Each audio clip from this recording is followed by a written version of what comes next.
Aku bahkan belum sempat mengganti gaun pengantinku ketika suamiku menatapku tanpa berani menahan pandanganku lebih lama. Lalu, di depan kedua orang tua kami, di depan para tamu yang beberapa menit sebelumnya masih berebut mengucapkan selamat, dia mengucapkan satu kalimat yang membuat seluruh hidupku runtuh. Aku menjatuhkan tala kepadamu. Dunia seolah berhenti berputar. Suara orang-orang mendadak hilang dari pendengaranku. Yang kulihat hanya bibir suamiku masih bergerak.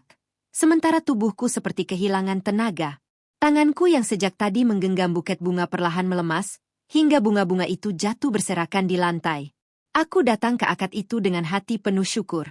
Aku mengira hari itu akan menjadi awal hidup baru yang selama ini kuimpikan. Ternyata justru menjadi hari ketika semuanya berakhir. Menurut kalian, kalau berada di posisiku saat itu, apa yang pertama kali akan kalian lakukan? Air mataku belum sempat jatuh. Aku masih terlalu terkejut untuk menangis. Ibuku langsung berdiri dari kursinya. Apa maksud kamu, Zal? Suara beliau bergetar, antara marah dan tidak percaya.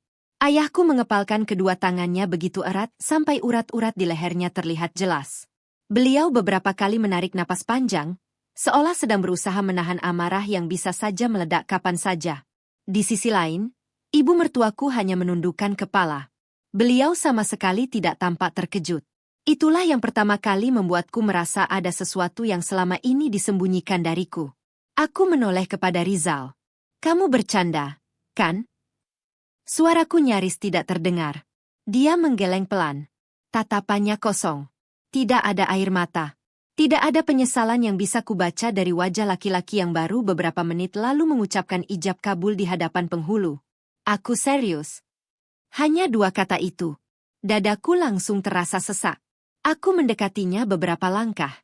Kalau aku punya salah bilang, jangan seperti ini. Aku berharap dia memegang tanganku. Aku berharap dia mengatakan semua ini hanya salah paham.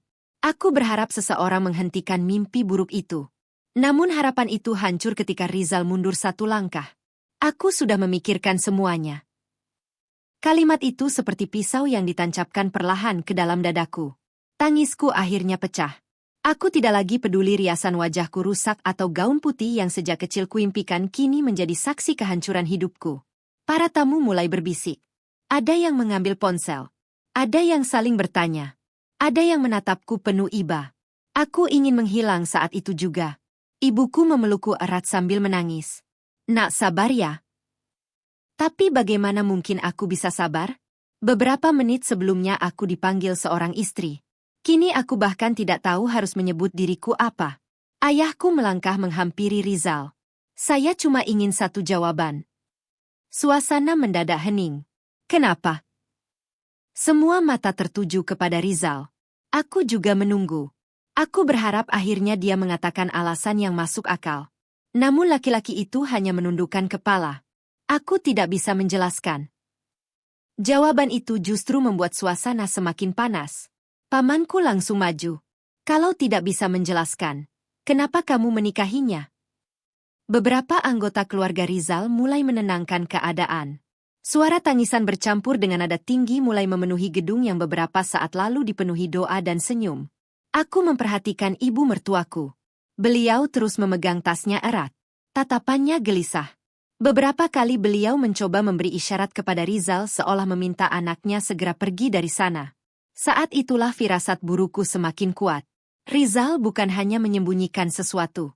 Sepertinya ada seseorang yang mendorongnya melakukan semua ini. Dan aku baru sadar. Mungkin sejak awal pernikahan ini memang menyimpan rahasia yang tidak pernah ku ketahui. Aku terus memandangi punggung Rizal yang perlahan menjauh dari pelaminan. Tidak sekalipun dia menoleh ke arahku. Padahal baru beberapa menit sebelumnya, laki-laki itu menggenggam tanganku begitu erat saat penghulu memintanya mengucapkan ijab kabul. Rasanya sulit menerima kenyataan. Bagaimana mungkin seseorang bisa berubah secepat itu? Beberapa petugas gedung mulai membantu menenangkan para tamu. Ada yang memilih pulang karena merasa tidak enak, ada pula yang tetap bertahan karena penasaran dengan apa yang sebenarnya terjadi. Aku masih terduduk di kursi pengantin. Gaun putih yang sejak berbulan-bulan kupilih dengan penuh semangat kini terasa seperti beban yang menyesakkan dadaku. Ibuku mengusap air mataku berkali-kali. Sudah, nak, pulang saja dulu. Aku menggeleng pelan. Aku belum dapat jawabannya.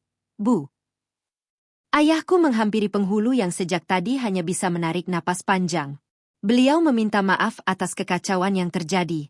Tidak ada satupun dari kami yang pernah membayangkan hari bahagia berubah menjadi aib di depan ratusan orang. Tak lama kemudian, ponselku mulai bergetar tanpa henti.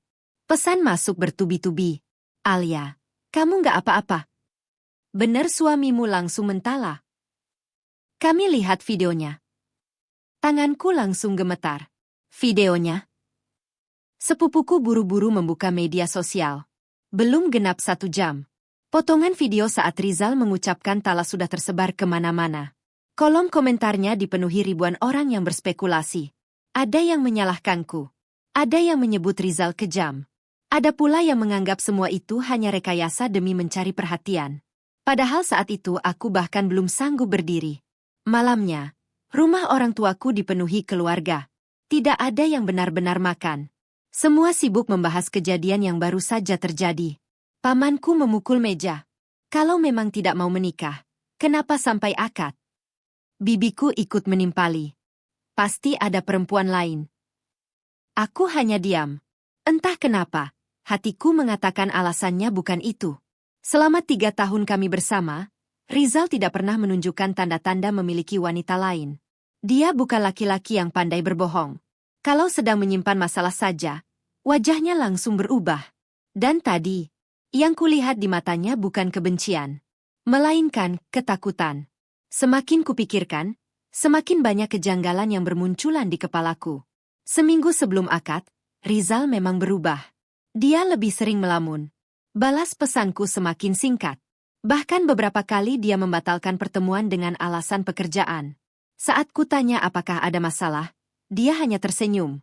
Nanti setelah kita menikah, semuanya akan selesai.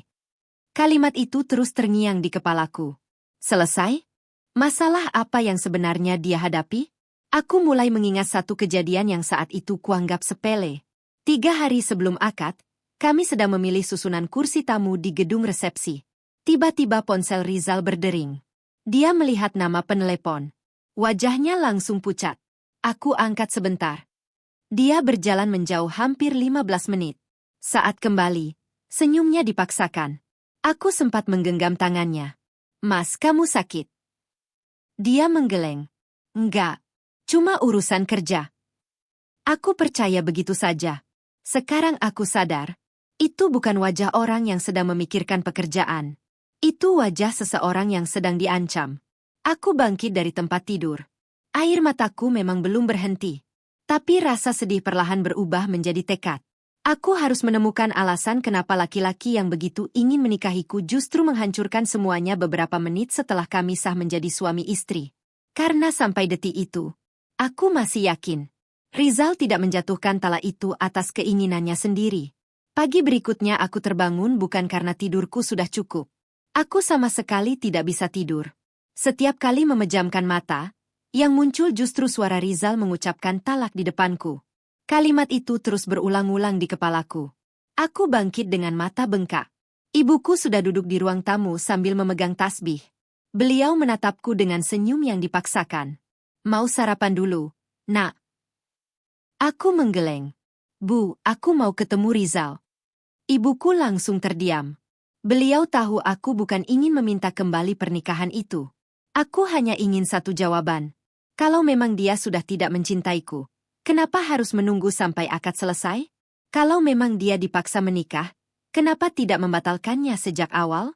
Kalau memang ada perempuan lain, kenapa selama ini dia masih memperlakukanku dengan penuh perhatian? Tidak ada satupun yang masuk akal.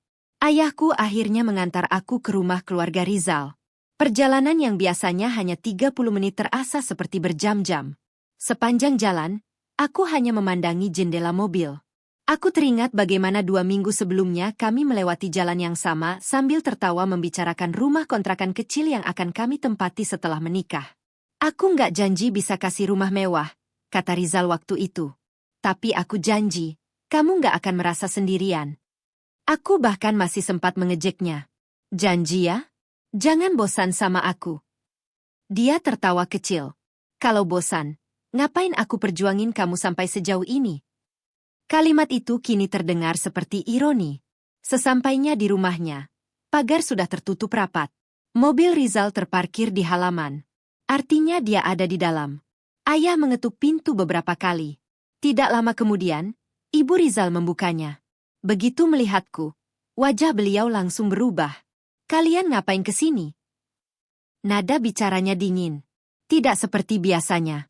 Selama proses lamaran hingga menjelang akad, beliau selalu bersikap ramah kepadaku. Bahkan sering memanggilku dengan sebutan, "Nak." Hari itu, semua keramahan itu hilang.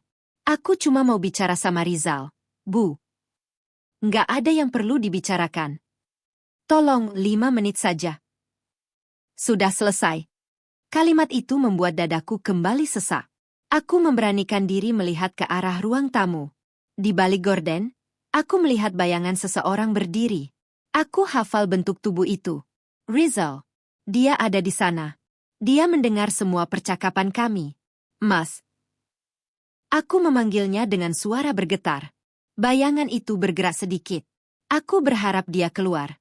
Aku berharap dia menatapku sekali saja. Namun yang keluar justru ibu mertuaku. Beliau menutup pintu lebih rapat. Rizal tidak mau bertemu. Kenapa? Karena semuanya sudah selesai. Aku menggeleng pelan. Belum selesai buat aku. Air mataku kembali mengalir. Aku cuma ingin tahu salahku apa. Beberapa detik suasana hening. Ibu Rizal tampak menarik napas panjang. Tatapannya mulai gelisah. Beliau beberapa kali menoleh ke arah dalam rumah, seolah takut ada yang mendengar. Lalu tanpa sengaja, kalimat itu keluar dari mulutnya. "Kalau saja kamu tidak memaksa pernikahan ini." Aku langsung terpaku. "Apa?" Wajah beliau seketika pucat. Seolah baru sadar telah salah bicara. Maksud ibu." Aku memotong ucapannya. "Bu, yang mengejar pernikahan ini justru Rizal." Beliau terdiam. Ayahku yang sejak tadi menahan emosi akhirnya ikut bicara. "Jangan memutarbalikkan kenyataan." Ibu Rizal tidak menjawab. Beliau hanya menggenggam gagang pintu semakin erat. Saat itulah sebuah suara terdengar dari dalam rumah. "Bu, sudah." Itu suara Rizal. Pelan, lemah, seperti orang yang sedang menahan sesuatu. Aku spontan melangkah maju. "Mas, tolong keluar. Aku cuma minta 5 menit." Suasana kembali sunyi. Beberapa detik kemudian terdengar suara benda jatuh dari dalam rumah. Disusul suara Ibu Rizal yang terdengar panik. "Rizal, jangan!" Jantungku berdetak semakin kencang. Aku tidak tahu apa yang sedang terjadi di balik pintu itu. Tapi firasatku mengatakan, Rizal sedang berusaha mengatakan sesuatu yang selama ini sengaja ditutupi oleh ibunya. Aku sudah tidak sanggup lagi menahan diri. Tanpa mempedulikan Ibu Rizal yang berusaha menghalangiku, aku mendorong pintu rumah itu sedikit lebih keras. "Mas Rizal." Belum sempat aku melangkah masuk, 2 orang laki-laki yang ternyata Paman Rizal langsung berdiri menghadangku. "Jangan bikin keributan." Salah satu dari mereka berkata dengan nada datar. Aku menggeleng. "Aku cuma mau dengar penjelasan suamiku." Mereka saling berpandangan. Tidak ada yang menjawab. Justru dari dalam rumah terdengar suara batu keras. Suara itu milik Rizal. Aku semakin yakin dia memang ada di dalam. "Mas, kalau memang sudah tidak cinta sama aku, bilang langsung di depan wajahku." Air mataku kembali jatuh. Aku janji aku bakal terima. Tapi jangan hukum aku tanpa tahu apa salahku. Beberapa detik berlalu. Lalu terdengar suara langkah kaki mendekat. Pintu ruang tengah terbuka perlahan. Rizal muncul. Wajahnya jauh berbeda dibanding kemarin. Matanya sembab. Janggut tipis yang biasanya selalu rapi kini mulai tumbuh berantakan. Bahkan bibirnya terlihat pecah-pecah. Rasanya seperti melihat orang yang sudah berhari-hari tidak tidur. Tatapan kami bertemu. Aku berharap dia langsung memelukku. Atau setidaknya meminta maaf. Namun dia hanya berdiri sekitar 3 meter di depanku. "Alia." Suaranya serak. Aku melangkah mendekat. "Kenapa?" Hanya satu kata. Namun membutuhkan seluruh keberanianku untuk mengucapkannya. Dia menutup mata beberapa saat. "Maafkan aku." Kalimat itu keluar sangat pelan. Aku menggeleng. Bukan itu yang aku butuhkan. Aku butuh alasan. Dia menggigit bibirnya sendiri. Tangannya mengepal kuat. Aku bisa melihat jelas tubuhnya gemetar. Seolah ada sesuatu yang sedang ditahannya mati-matian. Aku nggak bisa jelasin. Lagi-lagi itu. Suaraku mulai meninggi. Semua orang malu. Orang tuaku hancur. Aku dihina satu kampung. Aku diceraikan beberapa menit setelah akad. Dan kamu cuma bilang gak bisa jelasin. Dadaku terasa sesak. Aku tidak sadar sejak kapan suaraku berubah menjadi tangisan. Rizal hanya menunduk. Lalu perlahan dia memasukkan tangan ke saku celananya. Dia mengeluarkan sebuah amplop coklat yang sudah tampak kusut. Tangannya bergetar saat menyerahkannya kepadaku. Aku sebenarnya mau kasih ini, setelah semuanya selesai. Aku menerima amplop itu dengan bingung. Belum sempat kubuka. Ibu Rizal langsung berteriak. Rizal, jangan. Beliau berlari dan mencoba merebut amplop itu dari tanganku. Gerakannya begitu panik. Sangat panik. Refleks aku menarik amplop itu ke belakang tubuhku. Kenapa, Bu? Tolong kasih saya lihat. Itu bukan urusanmu. Jawaban Ibu Rizal membuat semua orang terdiam. Bahkan kedua pamannya ikut saling berpandangan. Rizal memejamkan mata. Aku capek, Bu. Kalimat itu terdengar lirih. Tolong, jangan bohong lagi. Aku menatap Rizal. Bohong apa? Dia belum sempat menjawab. Tiba-tiba sebuah mobil berhenti tepat di depan rumah. Seorang pria parubaya turun tergesa-gesa sambil membawa map berwarna biru. Wajahnya terlihat sangat serius. Begitu melihat pria itu, wajah Ibu Rizal langsung kehilangan warna. Beliau mundur beberapa langkah. Bapak, kenapa datang ke sini? Pria itu tidak menjawab. Tatapannya langsung mengarah kepada Rizal. Lalu berpindah kepadaku. Apa kamu Alia? Aku mengangguk pelan. Pria itu menarik napas panjang sebelum berkata, Maaf, seharusnya semua ini tidak terjadi. Jantungku kembali berdetak kencang. Aku belum mengenal siapa pria itu. Tetapi dari cara Ibu Rizal menatapnya, aku tahu. Orang inilah yang mungkin selama ini menyimpan jawaban atas semua pertanyaan yang menghancurkan hidupku. Pria parubaya itu berdiri beberapa detik di depan pintu. Tidak ada seorang pun yang berani berbicara. Tatapannya bergantian mengarah kepadaku, lalu kepada Rizal, kemudian berhenti cukup lama pada Ibu Rizal yang sejak tadi terlihat semakin gelisah. Aku sudah bilang jangan datang ke sini. Suara Ibu Rizal terdengar jauh lebih pelan dibanding tadi. Pria itu menghela napas. Kalau aku tidak datang, kebohongan ini akan terus berlanjut. Aku memegang amplop coklat yang tadi diberikan Rizal semakin erat.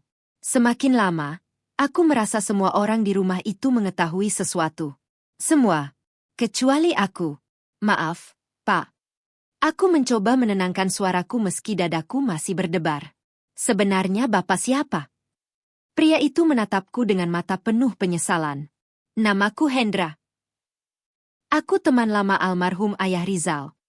Aku juga orang yang selama ini membantu mengurus beberapa urusan keluarga mereka. Aku mengangguk pelan. Tetapi penjelasan itu belum menjawab apapun. Kalau begitu, kenapa suami saya menceraikan saya setelah akad? Pak Hendra menoleh kepada Rizal. Sudah saatnya kamu jujur. Rizal memejamkan mata. Air matanya perlahan jatuh. Itulah pertama kalinya sejak hari akad aku melihat dia menangis. Aku. Kalimatnya terputus. Ibu Rizal langsung memotong. Sudah cukup. Kamu nggak perlu menjelaskan apa-apa. Rizal menggeleng. Justru karena aku diam, semuanya jadi seperti ini. Suasana kembali sunyi. Aku bisa mendengar detak jam dinding yang berdetak pelan. Setiap detiknya terasa sangat panjang. Rizal akhirnya menatapku. Alia, selama ini aku nggak pernah bohong soal perasaanku. Aku benar-benar ingin menikah sama kamu. Air mataku kembali mengalir. Kalimat itu justru membuat luka di dadaku semakin dalam. Kalau begitu kenapa? Kenapa kamu mentalak aku? Dia menarik napas panjang. 5 hari sebelum akad, ada seseorang yang datang ke rumah. Aku langsung fokus mendengarkan. Dia membawa beberapa dokumen. Dia bilang kalau aku tetap menikah denganmu, ibuku akan dipenjara. Aku membeku. Apa? Ayahku yang sejak tadi diam ikut mengernyitkan dahi. Di penjara karena apa? Rizal menunduk. Itu yang tidak mau mereka jelaskan kepadaku. Mereka cuma bilang ada kesalahan lama. Kalau aku membatalkan pernikahan, kasus itu tetap jalan. Tapi kalau akad tetap dilakukan, aku harus langsung menceraikan Alia. Dadaku kembali sesak. Semua ini terdengar tidak masuk akal. Siapa yang bilang begitu? Rizal perlahan mengangkat kepalanya. Aku tidak kenal. Mereka datang 2 orang. Mereka membawa map. Dan Rizal berhenti bicara. Tatapannya mengarah kepada ibunya. Aku lihat ibu langsung menangis. Ibu memohon supaya aku melakukan apapun yang mereka minta. Aku spontan menoleh kepada Ibu Rizal. Beliau mulai menangis. Namun masih memilih diam. Pak Hendra memukul pelan meja di sampingnya. Sudah cukup. Aku tidak bisa membiarkan Alia terus menjadi korban.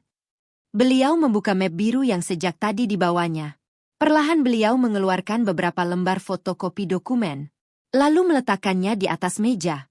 Itu bukan ancaman dari orang luar. Masalah ini berasal dari keluarga kalian sendiri. Aku memandangi lembar-lembar kertas itu. Namaku memang tidak ada. Nama Rizal juga tidak ada. Yang tertulis justru nama ibu mertuaku. Dan tepat di bawahnya, ada angka uang dengan jumlah yang membuatku langsung kehilangan kata-kata. Ratusan juta rupiah.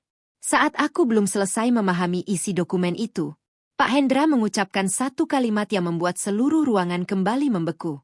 Ibumu sudah menyembunyikan rahasia ini hampir 8 tahun. Kalau menurut kalian, apakah Rizal memang bersalah sepenuhnya?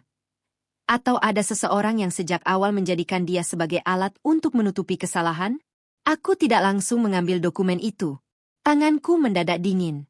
Rasanya aku takut mengetahui kenyataan yang sebenarnya. Namun rasa takut itu kalah oleh rasa penasaran yang sejak hari akad terus menghantuiku. Perlahan kubuka lembar pertama.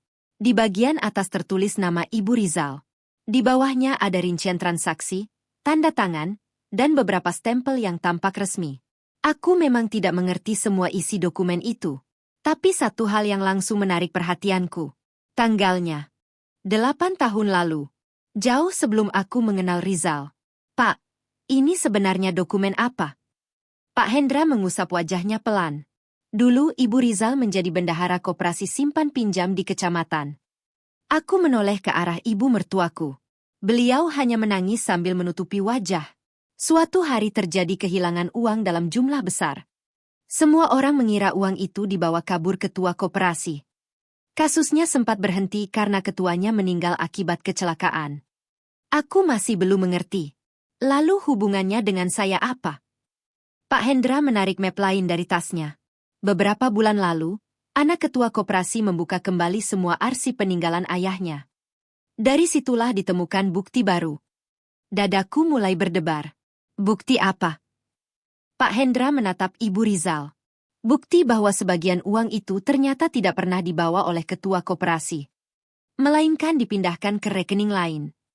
Ruangan kembali sunyi. Aku perlahan memalingkan wajah ke arah Ibu Rizal. Beliau masih diam. Tidak membantah. Tidak juga mengiyakan. Pak Hendra melanjutkan. Rekening itu atas nama Ibu Rizal. Aku melihat tubuh Rizal langsung melemas. Dia duduk di kursi sambil memegang kepalanya. Aku baru tahu semuanya 5 hari sebelum akad. Suaranya terdengar sangat pelan. Ibu akhirnya mengaku. Aku sampai nggak percaya. Aku pikir selama ini ibu cuma difitnah. Air mata kembali jatuh dari mataku. Aku mulai memahami kenapa Rizal terlihat begitu hancur beberapa hari sebelum pernikahan. Namun satu pertanyaan masih mengganjal. Kalau memang begitu, kenapa harus menikah dulu? Rizal mengangkat wajahnya. Karena itu syarat mereka. Syarat? Mereka bilang kalau aku membatalkan pernikahan, mereka tetap akan melaporkan ibu. Tapi kalau akad tetap berjalan, aku harus langsung menceraikanmu. Aku benar-benar tidak bisa memahami logikanya. Apa hubungannya aku dengan kasus itu? Pak Hendra menjawab pelan.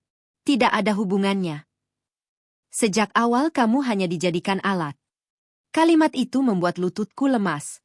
Selama ini aku sibuk mencari kesalahanku sendiri. Aku menyalahkan cara bicaraku. Aku menyalahkan sikapku. Aku bahkan sempat berpikir mungkin Rizal sudah tidak mencintaiku.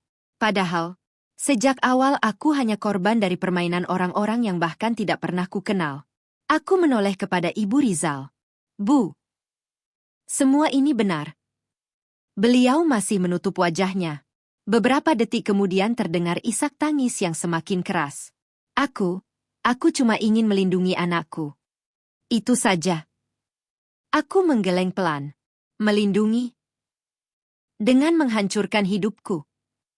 Beliau langsung menangis semakin keras. Aku nggak punya pilihan.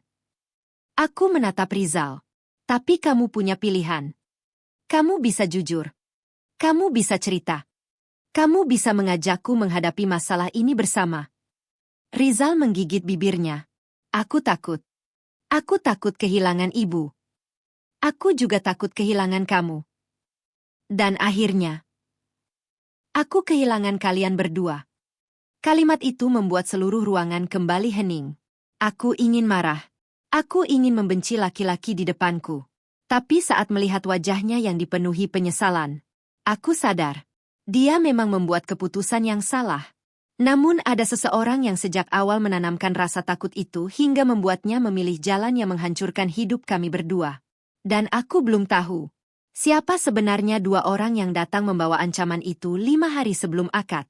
Karena firasatku mengatakan, mereka bukan sekadar penagih kebenaran. Mereka memiliki tujuan lain yang jauh lebih besar. Ucapan terakhir Rizal terus berputar di kepalaku. Mereka punya tujuan lain. Kalimat itu membuatku sadar, mungkin semua yang terjadi bukan sekadar soal uang yang hilang 8 tahun lalu. Ada sesuatu yang lebih besar. Pak Hendra kemudian meminta semua orang duduk. Suasana yang sejak tadi dipenuhi tangisan perlahan berubah menjadi hening. Beliau membuka map biru yang lain. Map itu terlihat jauh lebih tebal. Aku sebenarnya tidak ingin membawa semua ini ke depan kalian. Tapi karena semuanya sudah terlanjur hancur, tidak ada lagi yang perlu disembunyikan. Beliau mengeluarkan beberapa lembar fotokopi sertifikat, lalu beberapa surat pernyataan. Kemudian sebuah foto lama. Aku mengambil foto itu. Di sana terlihat Ibu Rizal bersama 3 orang pria. Salah satunya adalah ketua koperasi yang tadi disebut Pak Hendra. Sedangkan 2 pria lainnya. Aku merasa wajah mereka tidak asing. Aku mencoba mengingat. Lalu tiba-tiba tubuhku menegang. Pak, aku pernah lihat 2 orang ini. Semua langsung menoleh kepadaku. Di mana? Aku memejamkan mata, mencoba mengingat. 5 hari sebelum akad, saat aku sedang memilih kain dekorasi bersama Rizal, 2 pria itu datang. Mereka tidak masuk, hanya berdiri di seberang jalan. Salah satunya terus memperhatikan kami. Ketika Rizal menerima telepon dan berjalan menjauh, aku sempat melihat kedua pria itu ikut menghampirinya. Saat itu kupikir mereka hanya rekan kerja. Sekarang aku yakin, mereka orang yang sama. Rizal langsung mengangguk. Iya. Itu mereka. Pak Hendra menghela napas panjang. Aku sudah menduga. Ayahku mulai tidak sabar. Siapa sebenarnya mereka? Pak Hendra menjawab pelan. Mereka bukan polisi. Bukan juga pengacara. Mereka adalah mantan rekan bisnis ketua koperasi. Mereka sudah lama mencari uang yang hilang. Aku mengernyitkan dahi. Kalau mereka mencari uang, kenapa justru memaksa Rizal menceraikanku? Pak Hendra menatapku beberapa saat. Karena mereka tahu kamu. Aku membeku. Aku? Beliau mengangguk. Ayahmu. Semua mata kini beralih kepada ayahku. Ayah terlihat sama bingungnya denganku. Ada apa dengan saya? Pak Hendra mengambil 1 lembar dokumen terakhir. Dokumen itu sudah mulai menguning karena usia. Di pojok kanan atas tertulis tahun yang sama. 8 tahun lalu. Pak Hasan. Dulu Bapak pernah menjadi saksi dalam rapat koperasi itu. Ayah langsung terdiam. Wajah beliau berubah pucat. Perlahan beliau duduk kembali. Aku belum pernah melihat ayah seperti itu. Beliau menundukkan kepala cukup lama. Lalu berbisik pelan. Aku kira semuanya sudah selesai. Dadaku kembali berdebar. Ayah. Maksud ayah apa? Ayah mengusap wajahnya. Ayah memang pernah menjadi saksi. Tapi ayah tidak pernah tahu uang itu akhirnya kemana. Pak Hendra mengangguk. Itulah sebabnya mereka mendekati Rizal. Mereka mengira setelah kalian menikah, Rizal akan lebih mudah menekan mertuanya agar mengaku. Aku memandang ayahku, lalu memandang Rizal, lalu kembali melihat ibu mertuaku. Tiba-tiba semuanya terasa saling berhubungan. Pernikahan kami. Talak yang diucapkan beberapa menit setelah akad. Ancaman. Dokumen. Semua ternyata berawal dari satu rahasia lama yang belum pernah benar-benar selesai. Namun saat aku mengira akhirnya sudah mengetahui kebenarannya, Pak Hendra menggeleng pelan. Kalian masih salah. Ada satu orang lagi yang selama ini mengatur semua ini dari belakang. Ruangan kembali sunyi. Aku menahan napas. Siapa? Pak Hendra menatap foto lama itu cukup lama. Lalu perlahan menunjuk seseorang yang selama ini sama sekali tidak pernah kami curigai. Dan saat melihat siapa orang yang ditunjuk itu, aku merasa dunia kembali runtuh untuk kedua kalinya. Aku mengikuti arah telunjuk Pak Hendra dengan napas yang terasa berat. Di foto itu ada 4 orang. Ketua koperasi, Ibu Rizal, 2 pria yang datang mengancam Rizal. Lalu di pojok kanan, berdiri seorang laki-laki berkemeja putih yang sejak tadi sama sekali tidak kami perhatikan. Begitu kulihat wajahnya lebih jelas, dadaku langsung berdegup keras. Itu. Suaraku tercekat. Aku mengenal wajah itu. Sangat mengenalnya. Itu Om Dharma. Semua orang menoleh kepadaku. Om Dharma bukan orang asing. Dia adik kandung ayahku. Sejak kecil aku memanggilnya Om. Beliau sering datang saat lebaran. Bahkan saat aku dilamar Rizal, beliau ikut hadir sambil tersenyum dan memelukku. Ayah langsung berdiri. Mustahil. Pak Hendra menggeleng pelan. Aku juga berharap begitu. Tapi semua bukti mengarah kepadanya. Ayah merampas foto itu. Beliau memandanginya cukup lama. Tangannya mulai bergetar. Enggak. Adikku enggak mungkin seperti itu. Pak Hendra membuka lembar lain. Itu sebabnya aku baru berani datang sekarang. Aku sudah memastikan semuanya. Beliau mengeluarkan salinan percakapan, bukti transfer, dan beberapa catatan lama. Satu demi satu diletakkan di atas meja. Selama bertahun-tahun, Dharma diam-diam mencari semua orang yang mengetahui hilangnya uang koperasi. Dia takut rahasia lamanya terbongkar. Aku semakin bingung. Tapi kenapa? Kalau memang bukan dia yang mengambil uang itu. Pak Hendra menarik napas panjang. Itulah yang selama ini disembunyikan. Yang mengambil seluruh uang koperasi. Bukan Ibu Rizal. Ruangan kembali hening. Aku menoleh kepada ibu mertuaku. Beliau menangis semakin keras. Pak Hendra melanjutkan. Ibu Rizal memang bersalah. Beliau membantu memindahkan sebagian uang. Tapi, orang yang merencanakan semuanya adalah Dharma. Ayah langsung terduduk lemas. Tidak. Adikku tidak mungkin. Pak Hendra menyerahkan satu dokumen terakhir. Silakan lihat tanda tangannya. Ayah membukanya perlahan. Beberapa detik kemudian, beliau memejamkan mata. Air matanya jatuh. Itu tanda tangan Dharma.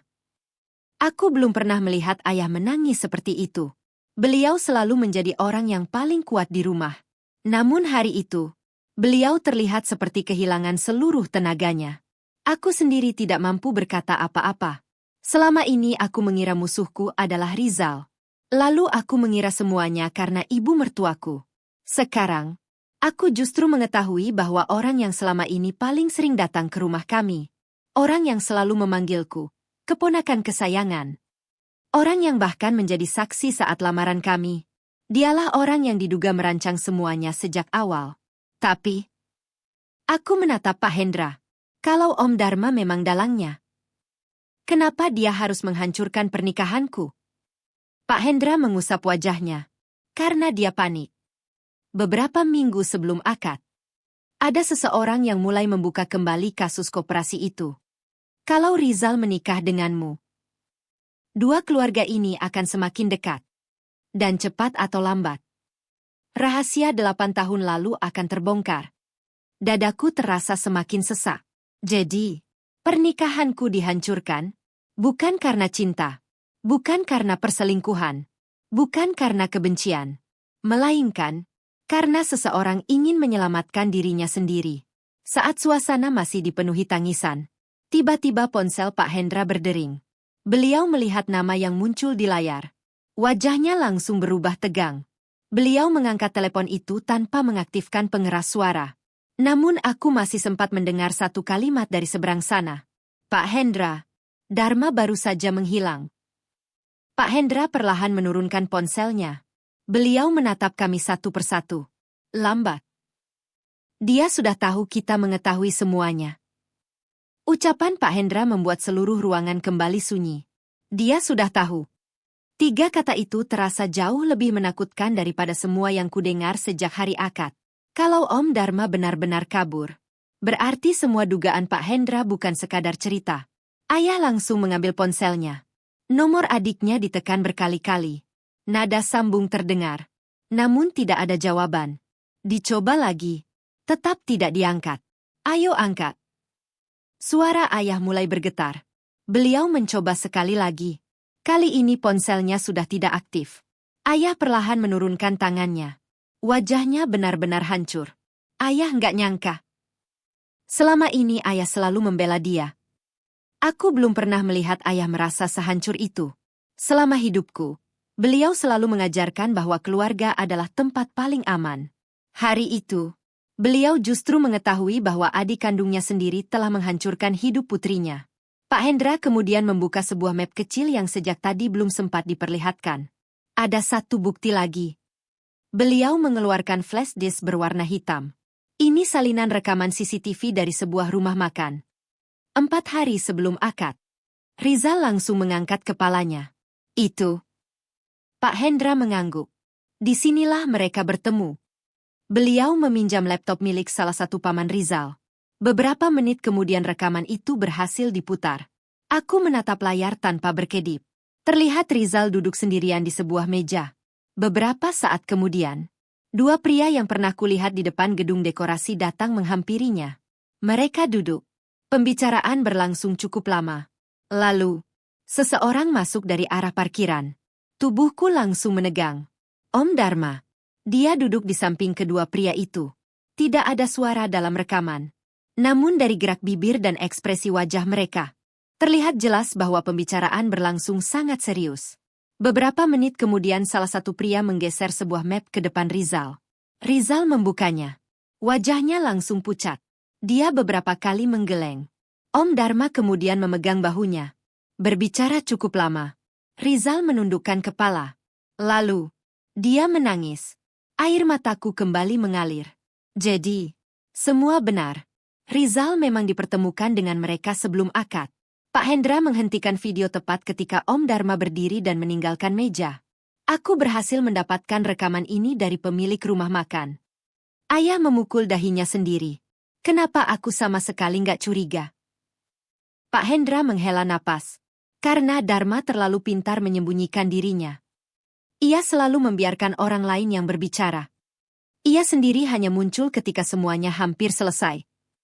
Aku memandang Rizal. Kenapa kamu nggak pernah cerita kalau Om Dharma ikut menemui kamu? Rizal menarik napas panjang. Karena dia bilang, kalau aku membuka semua ini, ibuku akan masuk penjara seumur hidup. Aku nggak tahu harus percaya siapa. Aku benar-benar sendirian waktu itu. Aku memejamkan mata. Untuk pertama kalinya sejak hari akad. Aku benar-benar mengerti ketakutan yang selama ini dipendam Rizal. Bukan berarti aku membenarkan keputusannya. Talak yang diucapkannya tetap menghancurkan hidupku. Tetapi kini aku tahu. Dia tidak sedang memilih antara menikah atau tidak. Dia dipaksa memilih antara menyelamatkan ibunya atau mempertahankan perempuan yang dicintainya. Dan dalam kepanikannya, dia memilih keputusan yang paling salah. Saat semua orang masih terpaku melihat rekaman itu, ponsel ayah tiba-tiba berdering. Nomor yang muncul membuat beliau langsung berdiri. Itu Dharma. Semua orang spontan menahan napas. Ayah menekan tombol jawab. Namun sebelum sempat berbicara, suara Om Dharma terdengar pelan dari seberang. Kak, tolong jangan cari saya. Karena kalau semua ini terbongkar, bukan cuma saya yang akan masuk penjara. Kalimat terakhir Om Dharma membuat ayah langsung membeku. Bukan cuma saya yang akan masuk penjara. Sambungan telepon langsung terputus. Ayah mencoba menelepon kembali. Nomor itu sudah tidak aktif.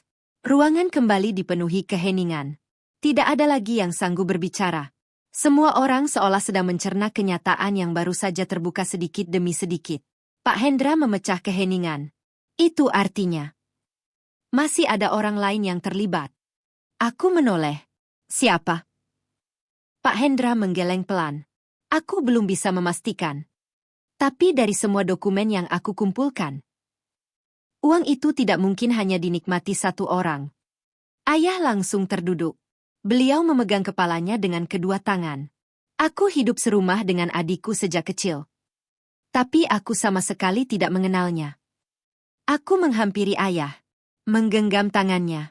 Untuk pertama kalinya sejak semua kejadian ini dimulai, aku melihat ayah menangis seperti anak kecil.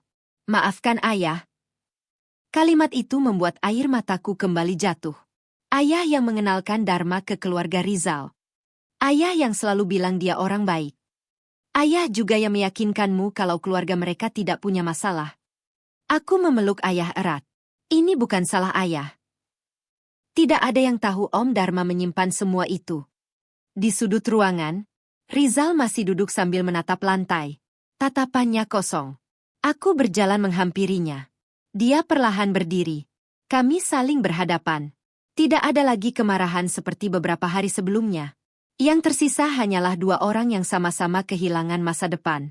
Rizal mengeluarkan sebuah kotak kecil dari saku jasnya. Kotak cincin. Kotak yang seharusnya kubuka pada malam pertama kami sebagai suami istri. Tangannya gemetar. Aku beli ini. Buat dipakaikan lagi setelah resepsi selesai. Dia membuka kotak itu. Cincinnya masih ada. Belum pernah dipakai lagi sejak akad. Aku memang menceraikanmu. Tapi satu hal yang harus kamu tahu. Aku tidak pernah berhenti mencintaimu. Dadaku kembali sesak. Kalimat yang dulu sangat ingin ku dengar, kini terasa datang terlalu terlambat. Aku mengusap air mata. Mas. Aku percaya. Aku percaya kamu mencintaiku. Tapi cinta tanpa kejujuran ternyata bisa menghancurkan hidup seseorang. Rizal menundukkan kepala. Aku tahu. Dan penyesalan itu akan kubawa seumur hidup. Aku menarik napas panjang. Selama beberapa hari aku hidup dengan kebencian. Lalu berubah menjadi rasa penasaran. Kemudian menjadi kebingungan. Dan sekarang, yang kurasakan justru kelelahan. Aku lelah menyalahkan. Aku lelah menangis.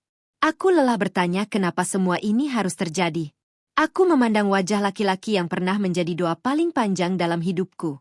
Lalu perlahan kulepaskan cincin pernikahan yang masih melingkar di jariku. Kutaruh cincin itu di atas kotak yang dipegang Rizal. Bukan karena aku membencimu. Tapi karena luka ini terlalu dalam. Aku butuh hidupku kembali. Rizal tidak mencoba menghentikanku. Dia hanya menangis. Mungkin untuk pertama kalinya dia benar-benar menyadari harga dari satu keputusan yang diambil dalam ketakutan. Beberapa bulan kemudian, penyelidikan resmi kembali dibuka. Om Dharma akhirnya berhasil ditemukan di luar kota. Dalam pemeriksaan, terungkap bahwa selama bertahun-tahun ia memanfaatkan nama orang lain untuk menutupi jejak penggelapan dana koperasi. Ibu Rizal memang terbukti ikut menyembunyikan sebagian transaksi. Namun pengadilan juga mempertimbangkan perannya yang bukan sebagai pelaku utama serta pengembalian sebagian kerugian. Sementara Rizal, dia tidak dijerat dalam perkara itu. Tetapi hukuman terberatnya bukan berasal dari pengadilan, melainkan hidup dengan penyesalan karena kehilangan perempuan yang paling ia cintai. Sedangkan aku memilih memulai hidup dari awal. Tidak mudah. Banyak malam yang masih kuhabiskan dengan menangis. Masih ada hari-hari ketika suara tala itu kembali terngiang di telingaku. Namun perlahan aku belajar menerima. Aku akhirnya memahami bahwa tidak semua luka harus dibalas dengan kebencian. Ada luka yang cukup dijadikan pelajaran, agar kita tidak lagi menyerahkan seluruh hidup kepada orang yang memilih diam saat kejujuran paling dibutuhkan. Kalau kalian berada di posisiku, setelah mengetahui semua kebenaran ini, apakah kalian masih bisa memaafkan Rizal? Atau kalian tetap memilih pergi seperti yang kulakukan?